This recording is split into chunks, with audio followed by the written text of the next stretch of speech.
not going there, man. Everybody else has answered. Oh, man. No one said you. No. Who would not survive? Yeah. Oh, come on now. Congratulations on the you. film. I loved it. I was so engrossed from the minute it started to the minute it ended. I was like this, but it's so good. How do you feel now it's about to be out for everyone to see? Good. I'm curious. I'm really curious. I want audiences to respond as positively as many of the journalists that I've been speaking with have been responding. Amazing. And I feel like your presence on screen is always powerful, but what drew you to Sinners specifically, and what do you hope that audiences take away from your character? From my character, not the film, my character. What drew me to this was the music and the musicality within myself, this man, Delta Slim. And I hope that audiences connect to the various larger themes that are present in this story. Oh my gosh, and there are so many themes. Exactly. So many themes. Exactly. But let's talk about the music for a second though. So you say the blues is born in pain, and that's something that we feel predominantly throughout the film. But how do you channel this kind of emotional history into a performance? Because like we're saying, we're talking about the blues, it is deep and it is sad and it can be quite upsetting. It's deep. It's profound. It is profound, but it's also a brilliant example of a people taking their pain and making art. Yes, very true. Right? Exactly. And there are so many, like, boom.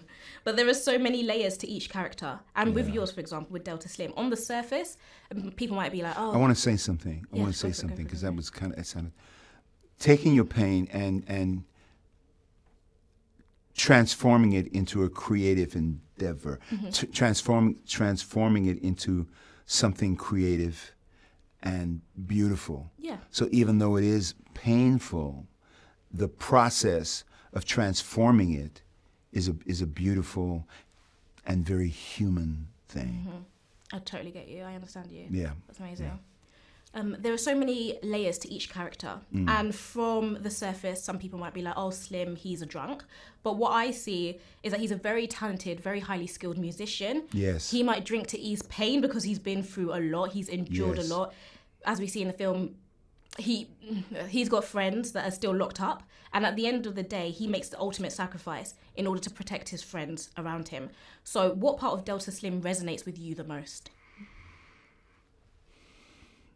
I'm not sure I can identify one thing that resonates the most with me, but I really, really, really, really respect and admire the sacrifice for the greater good of the community. Same. I really, really, really admire that.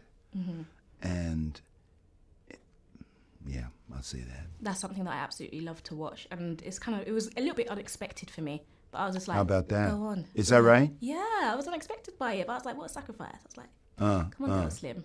Love. One of the things that, as I was working on this, one of the things that, a couple people refer to me as a drunk. Shut up, man, you're drunk, you're drunk. And I always bristle at that because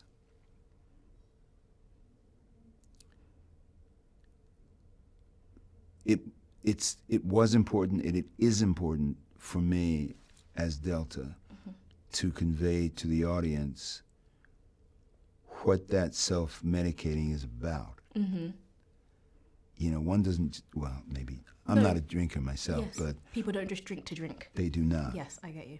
They do not. And so it was important for me to, and I spoke very specifically with Ryan about this, it was really important for me to have some sense and also to convey to the audience, why is he self-medicating? Yes. He was numbing a lot of pain is Exactly what I right. got from it. Exactly right. If your character had one final message to give, something that the world needed to hear, what do you think that they would say? If they had like a little confessional booth or something and you were sitting Delta in, what would he say? 2 things. Know your history. 3 things. Know your history. Recognize the value of your history and preserve it. I love that. What kind of things did you learn then? Did you do like a particular part of research about your history, tapping into your ancestors and stuff like that? Me, myself? Yeah. Or, did you do any personal one? oh, God, they're two different questions. So first of all, in terms of the research that I did, I have a really heightened awareness and appreciation for the history of this music, the tradition that it comes out of, its place in, not just in America, in the world. Yes. Blues music as a basis for a lot of music. That's one thing. As far as my own history is concerned, it's so critical that we have some sense of where we came from, where we come from. Absolutely. Equally critical for me. My family is Jamaican. I'm of Jamaican extraction. Okay. Our history is part of central to our foundation as human beings, and I am acutely aware of that, and I'm also acutely aware of some of the aspects in my own foundation that are missing, that are important to investigate and have knowledge of. Because that shapes who you are as a person. All day long. 100%. All day long. Oh, this is definitely very deep, but definitely very meaningful conversation right here. I was going to say as a last question, unfortunately, is my last question. But out of all of your cast mates, who would 100% not be surviving a vampire attack if it was to happen in real life? I'm not going there, man. Everybody else has answered.